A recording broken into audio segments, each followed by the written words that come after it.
know why? Ask how. Howard the Humongous. Right now there are street demonstrations going on in the Ukraine, in Venezuela, and in Bangkok, Thailand. They all bear a great resemblance to each other. They also all bear a great resemblance to the street demonstrations that started the Arab Springs 3 years ago. What does this commonality teach us?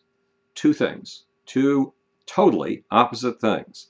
One is that thanks to the internet and YouTube and Facebook, the model of a street demonstration can spread from the Middle East to Europe. The kids in the Ukraine who are right now toppling their old leader and hopefully bringing a new leader into the scene, those kids sat around watching on YouTube a documentary called The Square. The Square was a documentary about the street protests that took place in Egypt that toppled Hosni Mubarak. Meanwhile, where did the kids in Egypt get their ideas of a street demonstration and what it could achieve politically? Well, they got it from Eastern Europe.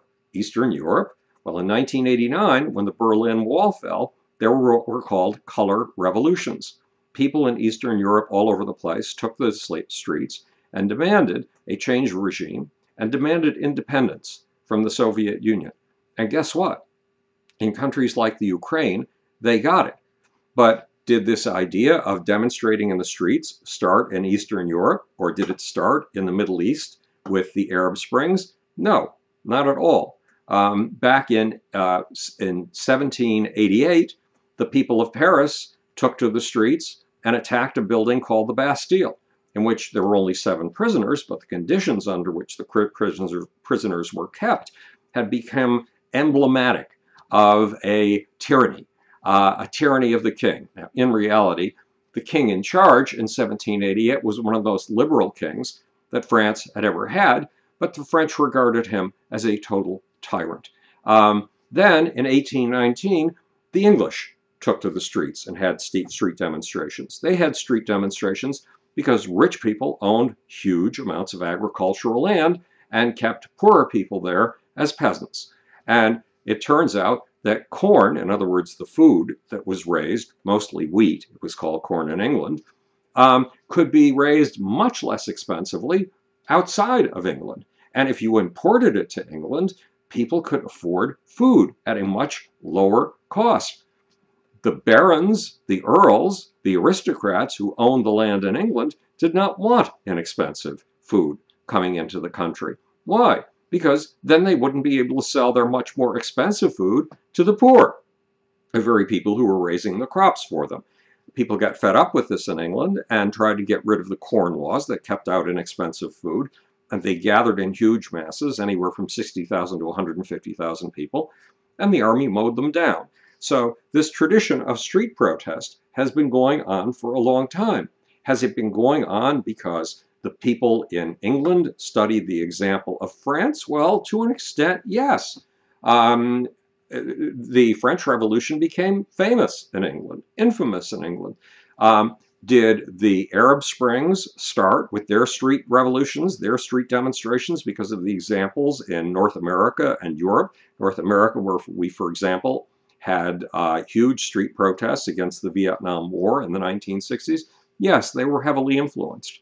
And did the recent Ukrainian demonstrations have anything to do with the example of the Arab Springs? You bet.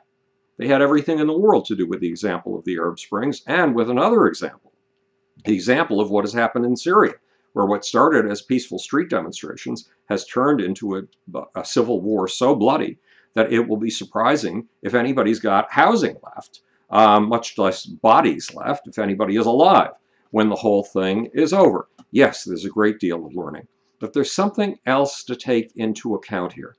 Let's call it patternism. There is a persistence of pattern in this universe, and pattern springs up spontaneously all over the place with or without a common influence. Pattern springing up all over the place with or without a common influence. What in the world are you talking about? Well, approximately 800 million years after the Big Bang, when things began to sense their attraction to each other via gravity, they began assembling in great big competing balls of gas and dust. And the bigger ball of gas swallowed the smaller ball of gas. The bigger ball of gravitational stuff, of dust, swallowed the smaller. And things found their common center of gravity, and they began to whirl in great big elliptical dances around a common core. Those elliptical dances around a common core were the first forerunners of galaxies. Did they spring up all over the place? And they did spring up all over the place by the tens or hundreds of billions, all looking pretty much the same. Did they spring up all over the place in pretty much the same damn form because they were watching each other? No. Gravitational gatherings of that kind can't watch each other. Were they communicating via Facebook, Twitter, and YouTube? No, they had no Facebook, Twitter, and YouTube. They had no way of observing each other. And yet they gathered in pretty much the same way. Why? Because patterns in this cosmos have certain standard models that they seem to follow over and over again on different levels of emergent properties with totally different mechanics behind the way they resemble each other. In the early days of humanity, from 2.5 million years ago when we invented the first stone tool until 11,000 years ago when we invented agriculture, was there anything that sprang up in common between us? Yes, all over the place, no matter where we were, no matter how little communication we had with each other. Whether we were in Asia, in China, where proto-humans first showed up 1 million years ago, long before we were modern humans, 900,000 years before we were modern humans. In Australia, where humans showed up 60,000 years ago. In North America and South America, where humans showed up 13,000 years ago. No matter where we showed up, we were gathered in tribes. Were we all gathered in tribes because we all got this great idea and started Facebooking and YouTubing it back and forth? No, there's something spontaneous. There is something inherent in the cosmos within which we live and in the kind of social formations within which we live that gives birth to tribes and that would later give birth to street demonstrations. So there is a lot of communication going in one street demonstration influencing another. In fact, there is one columnist at the LA Times opinion section who believes there's a whole new form of revolution emerging. Revolution in which people do primarily peaceful protests in order to effectuate great changes in their government without resorting to the guillotine, without chopping off each other's heads, without resorting to intense bloodshed. And that would be wonderful. But somehow, under the basic social structures of street demonstrations, just as in the basic social structures of tribes, there is a common pattern of some kind that goes beyond influence. There is super simultaneity, there is a kind of super spontaneity, there is a kind of super synchrony at work. And the two, global exchange of influences and underlying social structure that emerges, we know not how, but it's our job to figure out how, those two go hand in hand.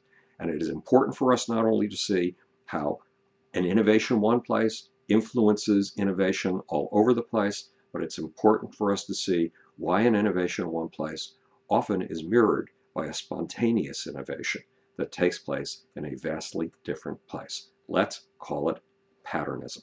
This is Howard the Humongous speaking to you from the future. It's your job and my job to make, or want to know why? Ask how. And now for the infamous off button. I got it!